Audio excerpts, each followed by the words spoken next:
Olá! Começa agora mais um Pesquisa e Ação. É difícil acreditar que uma criança inocente seja capaz de mentir, manipular, agredir e até matar.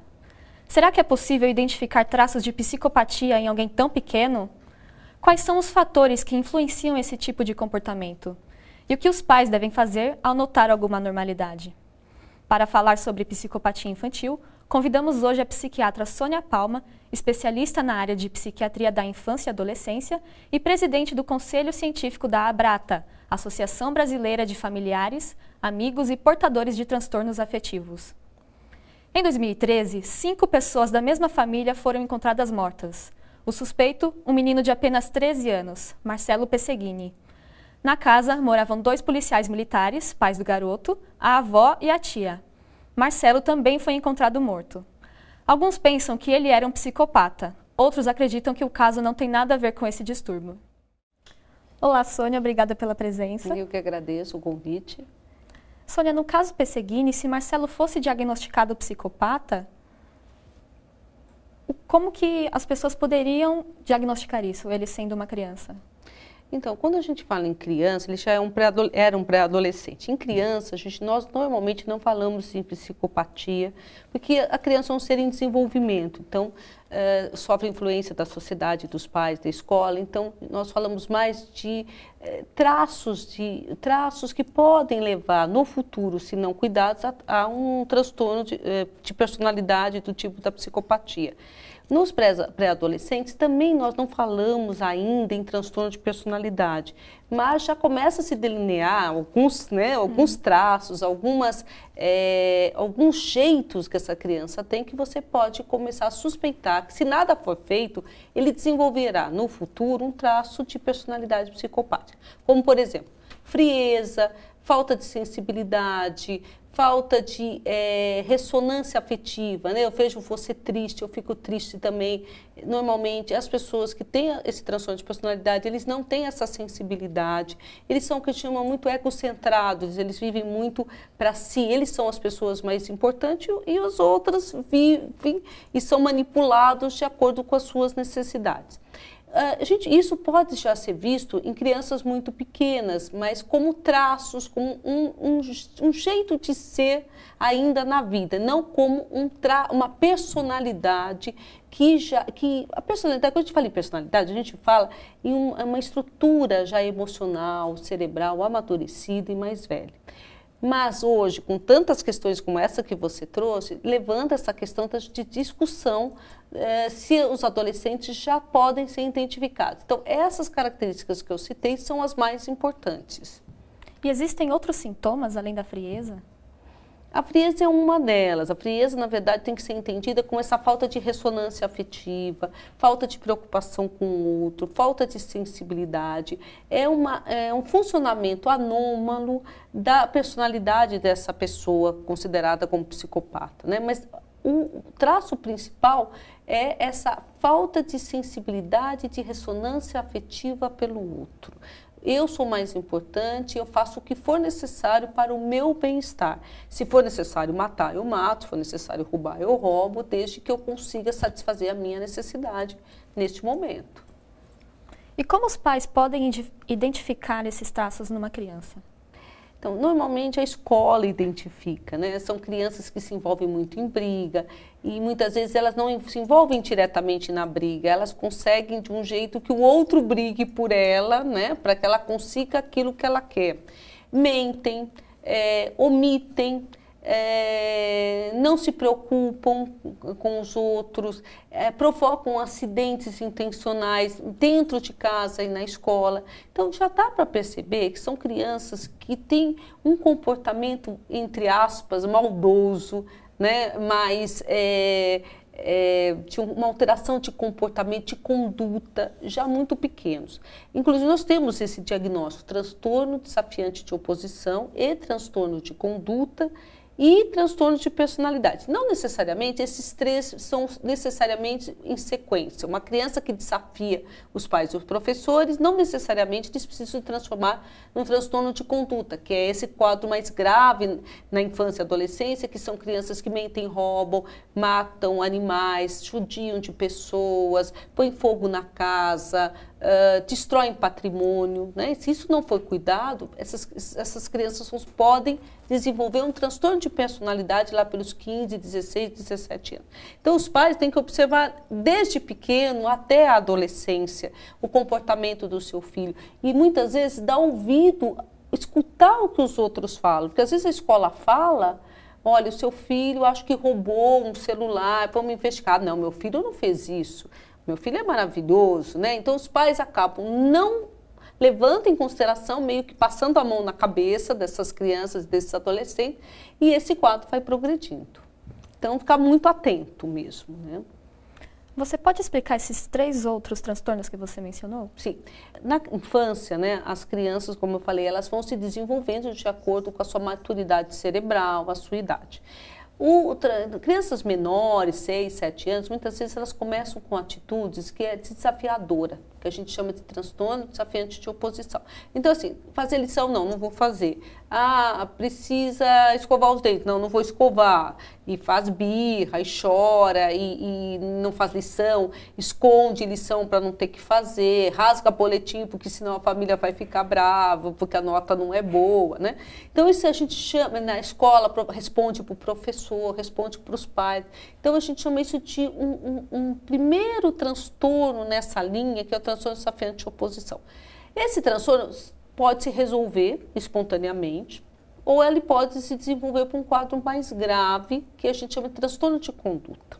O transtorno de conduta já é um quadro mais grave, onde entra a mentira, a fuga da escola, o maltrato a animais, né? Eles podem, judiam de animais, passarinhos, cachorros, gatos.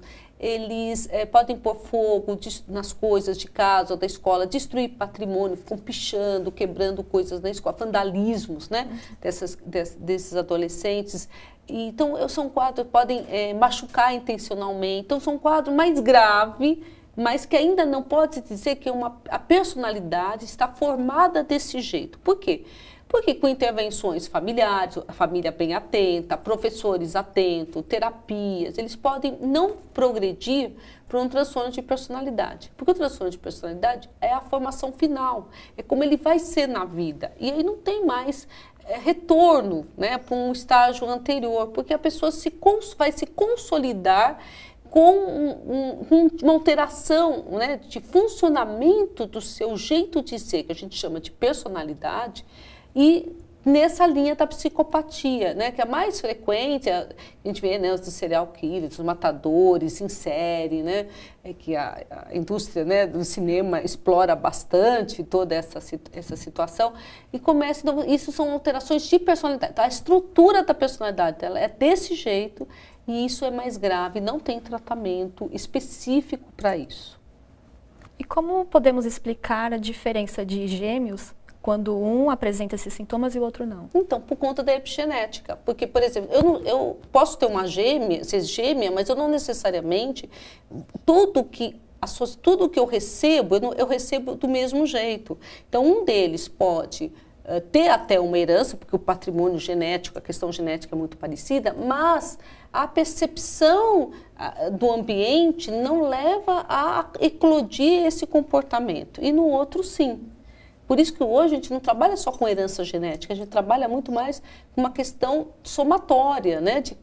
E ainda bem, né? Porque se fosse só uma questão genética, seria muito pior. Mas é com isso que a gente conta para que todo mundo, uma parcela das crianças e adolescentes que tenham uma possibilidade de se tornar psicopatas, não se tornem porque o meio, a percepção, a intervenção de escola, de pais, de amigos, conseguiu evitar que esse material genético apareça. Essa é a explicação, né? Porque geneticamente eles são muito parecidos, realmente, ou são idênticos, né? Vamos ver agora uma reportagem que explica como o ambiente em que a criança vive pode influenciar seu comportamento. Freud, médico e criador da psicanálise, possui uma teoria que todo ser humano tem o seu lado perverso. Esse estudo não exclui as crianças e adolescentes, como no caso da pequena Beth Thomas, de apenas 6 anos, que inspirou o filme A Ira do Anjo, onde ela ameaça e tortura seu irmão e seus pais adotivos. Tudo isso porque o ambiente que vivia antes de ser adotada era conturbado. De acordo com a psicanalista Márcia Porto Ferreira, o espaço em que a criança vive é fundamental para ter uma formação saudável. Ambientes muito instáveis, onde as relações sejam extremamente imprevisíveis, numa alternância muito grande de quem cuida dessas crianças, com pouca disponibilidade para elas, né, pouca previsibilidade, poderia, digamos assim, facilitar que condições pouco humanizantes também fossem sendo dadas para essas crianças. As pessoas que não conhecem sobre o assunto afirmam que as crianças com esse tipo de comportamento devem ser afastadas do ambiente social em que vivem. Eu ia ter que tirar ele de perto dessas pessoas que ele está maltratando, por um tempo pelo menos, enquanto não conseguisse resolver o que estava acontecendo. Com muito jeito, mas eu infelizmente teria que tirar, mas com muito jeito, sim. Psicólogos e educadores afirmam que é preciso ter uma atenção especial com as crianças, que apresentam um comportamento agressivo e frio, mas é importante não retirá-los do convívio social para não atrapalhar o desenvolvimento delas. A pedagoga Maíra Banheza explica que é na escola que existe uma interação maior dos pequenos e, por isso, é importante prestar atenção em algumas atitudes do cotidiano. Então, essa professora, dentro de sala de aula, ela precisa observar as reações das crianças, o tratamento junto com os outros alunos de sala, o tratamento coletivo dela, se ela é uma criança muito hiperativa, se ela é uma criança que mente, se ela é uma criança que bate muito nos amigos, que não sente remorso e que faz isso repetidas vezes. É comum as crianças nessa idade, elas baterem, morderem. Sônia, como vimos na reportagem, o ambiente em que a criança vive pode influenciar no seu comportamento. Como podemos explicar isso? Em geral, essas pessoas, ou esses adolescentes ou adultos com transtorno de personalidade psicopática, em geral eles têm famílias onde já existem outros traços de psicopatia na família, principalmente criminalidade e transtornos mesmo de personalidade. Nem todo mundo que tem transtorno de personalidade é um criminoso, mas muitos criminosos têm transtorno de personalidade psicopática. Então, parece haver realmente herança genética, não só, porque assim, hoje a gente trabalha muito com o conceito de epigenética. O que quer dizer isso? Quer dizer que assim, eu tenho uma carga genética, mas nem tudo que eu tenho precisa aparecer. Se o meio onde eu vivo for bem, se minha família for atuante, cuidar de mim, eu não preciso apresentar esse meu lado, né? Agora, o que acontece? Em geral, lares onde as pessoas, os pais têm envolvimento com droga, com criminalidade, estão presos, cometem crimes, delitos, sei lá, estelionatários. Em geral, essa criança, se tiver uma herança genética para isso, isso aparece, e aí, por isso que eles falam que existe uma maior predominância de casos em famílias onde já existem esses casos. Mas é uma somatória de genética, mais ambiente e mais a sociedade onde essa criança ou esse adolescente vai viver, está vivendo, né? O programa Pesquisa e Ação vai para um rápido intervalo e volta já.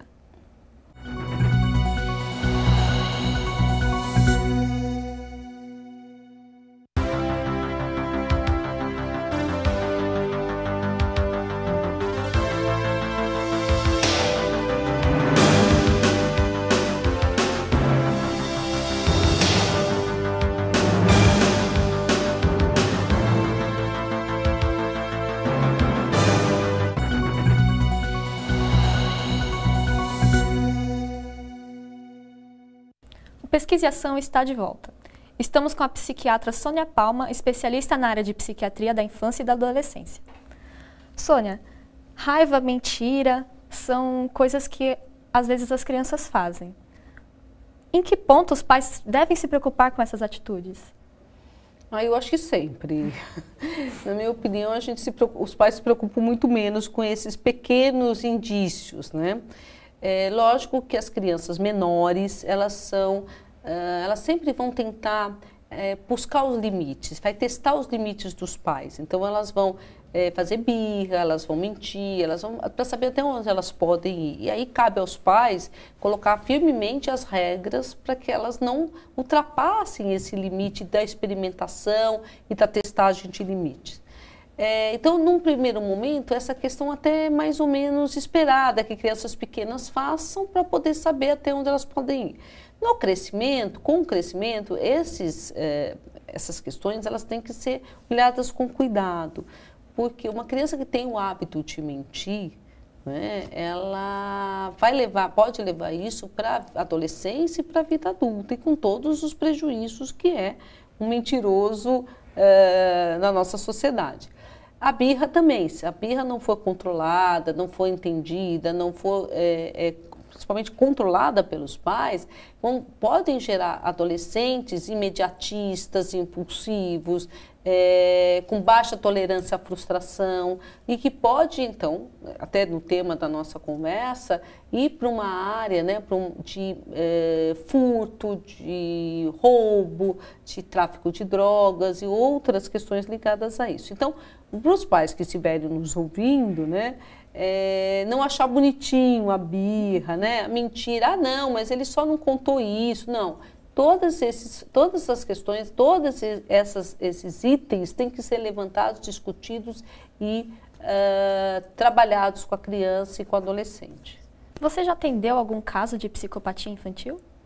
Já atendi, sim. É bastante difícil o atendimento, porque ele inclui um trabalho muito extenso e que inclui outros profissionais além do psiquiatra.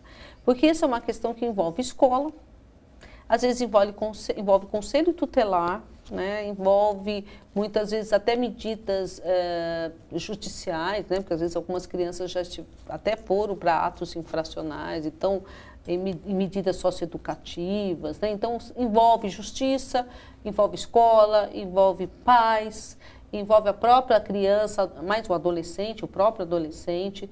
Então é um trabalho intersetorial e multiprofissional. Então, entre o psicólogo, o professor, o psiquiatra, às vezes um advogado, né? Muitas vezes. Então, é um trabalho muito grande e que requer muita experiência de uma equipe que possa modificar, principalmente, o comportamento dos pais para que eles possam trabalhar mais juntos, que os pais trabalhem mais juntos, trabalhem junto com a escola, junto com os profissionais de saúde, para poder, então, meio que aí modificar o comportamento desta criança. O que a gente vê muito, esse adolescente, o que a gente vê muito é que os pais passam muito a mão na cabeça.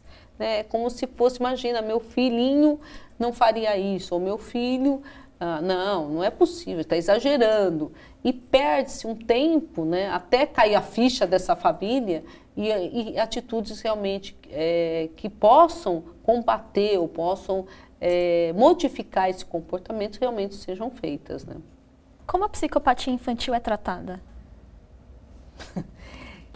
É difícil. De novo, eu estou falando, é um pool de profissionais. Né? Primeiro, precisa ter alguém que se incomode com isso. Então, a escola ou a família vão sinalizar que tem alguma coisa errada com essa criança ou com esse adolescente. A partir daí, em geral, tem que ser feita uma consulta, né, de avaliação por um psiquiatra infantil que tenha o conhecimento desse quadro. Normalmente, na minha prática, nós trabalhamos muito com avaliações neuropsicológicas, avaliações de testes projetivos, né, que podem ajudar a compor o diagnóstico. Né? Uma avaliação familiar, porque é importantíssimo saber onde essa criança vive, onde ela se desenvolve, como é que essa família é uma família funcional, é uma família disfuncional. Como essa criança na escola, conversar com o professor, como é que ela se comporta com seus colegas. Algumas vezes a gente vai até a escola, né, ou o psicólogo, ou outro profissional vai para observar essa criança como ela é na escola e propor. Aí sim, compondo esse olhar, você vai pensar em estratégias, um projeto, né, terapêutico para essa criança. E como eu falei, eu só acredito, eu particularmente, eu acho que quem trabalha com com criança e adolescente, só consegue pensar em tratar uma criança se você tiver um olhar para a família. Não é a criança. A criança, ela não é um ser autônomo, ela precisa dessa família. Então, a família precisa ir para uma que a gente chama de terapia familiar, orientação familiar. A criança para uma terapia individual, né, para ela poder lidar com o comportamento, aprender outras estratégias para lidar com essa questão. Trabalhar com a escola para que ela possa ter um comportamento que não seja ofensivo ou de exclusão, né, dessa criança. Ele é assim mesmo, não vai ter jeito, vai virar um bandido. Então tem que tirar esses jargões, né, e trabalhar todo mundo junto. O resultado, muitas vezes a família abandona esse tratamento no meio do caminho e outros, dependendo do comprometimento, você consegue reverter. Tem algum remédio que ela pode tomar? Não, remédio não existe. Para psicopatia não existe. Porque psicopatia não é ele não é uma doença no sentido, por exemplo, de uma depressão. Ele é uma forma que a pessoa estruturou uma reação, um jeito de agir na vida. Então, os trabalhos são mais na linha de mudanças de comportamento. Agora, essas pessoas às vezes deprimem, essas pessoas às vezes ficam ansiosas, então as medicações seriam para aquilo que a gente chama de comorbidades, outros quadros que aparecem junto com a psicopatia. Mas a psicopatia não existe exatamente uma medicação. Existem hoje vários estudos tentando até mapear áreas cerebrais que poderiam estar envolvidos na agressividade, mas são estudos ainda que estão aí, que não são exames que a gente faça de rotina ou peça de rotina, né? Crianças com quadro psicopático podem simular algum sentimento carinhoso ou elas sempre são apáticas? Elas podem, sim, elas podem ter um comportamento afetivo, né? Mas, em geral, conforme elas vão crescendo e vão ficando mais velhas, em geral, esses afetos, eles podem ser mais na intenção de conseguir alguma coisa, né? Mais de adular para conseguir algum benefício, né? Mas isso em crianças mais velhas, né? Em crianças menores, elas ainda têm um misto, né? Ainda de falta de sensibilidade, mas ainda a demonstrações de afeto. Conforme isso as crianças vão ficando mais velhas e mais comprometidas, então isso muitas vezes fica mais difícil de aparecer afetos espontâneos, né? Você falou de estudos que mapeiam o cérebro. Já tem alguma pesquisa ou algum resultado que o cérebro de psicopatas é diferente então, de eles outras estão procurando isso. Eu não saberia te dizer exatamente agora, mas eu sei que tem estudos para tentar achar um marcador ou achar uma alteração. Mas isso em medicina é muito difícil, né? Nós procuramos marcadores em todas as nossas doenças, depressão, ansiedade, transtorno bipolar, né? Marcadores biológicos, áreas cerebrais específicas, né? Mas, como eu falei, não é tão simples assim, né? Porque existem influências de outros setores que não é só o orgânico, né? Nessas situações, né? Algumas pesquisas americanas indicam que 4 em cada 100 pessoas são psicopatas. Existe algum estudo no Brasil desse tipo? De cabeça não me recordo. Deve ter algumas pesquisas nessa área, principalmente da psiquiatria forense, porque quem lida muito mais com isso são os psiquiatras forenses, os psicólogos forenses, né? Porque, em geral, eles estão ligados à criminalidade, né? Então, um psicopata que tem que faz um crime, né? Então, realmente, esses têm um estudo maior, né? Um interesse maior até das pesquisas, né? Não saberia lhe dizer nesse momento, mas doenças psiquiátricas estão todas em torno de 4 a 5%, né? Eu brinco que se falar 4 a 5%, você acerta a maioria dos transtornos mentais. Mas é mais ou menos isso mesmo que deve no Brasil, porque esses diagnósticos são muito estáveis, ou seja, eles não sofrem muitas influências, né, raciais e tudo, né? Talvez ele sofra mais influências sociais, né, em lugares mais violentos, né, guetos, mais nesse sentido. Especialistas garantem que a maioria dos adultos psicopatas é homem. Isso acontece com as crianças também? Sim, tem uma maior porcentagem masculina, sim. Isso, nos transtornos de comportamento, em geral, os meninos ganham das meninas, né? Porém, o que a gente vem observando é que quando as meninas elas têm um comportamento mais antissocial ou asocial, ou de conduta, elas são, muitas vezes, elas até são mais más, elas são mais perversas do que os meninos, mas um número maior é de meninos. Sônia, obrigada pela sua entrevista. Eu que agradeço o convite. O Pesquise Ação fica por aqui. Até mais.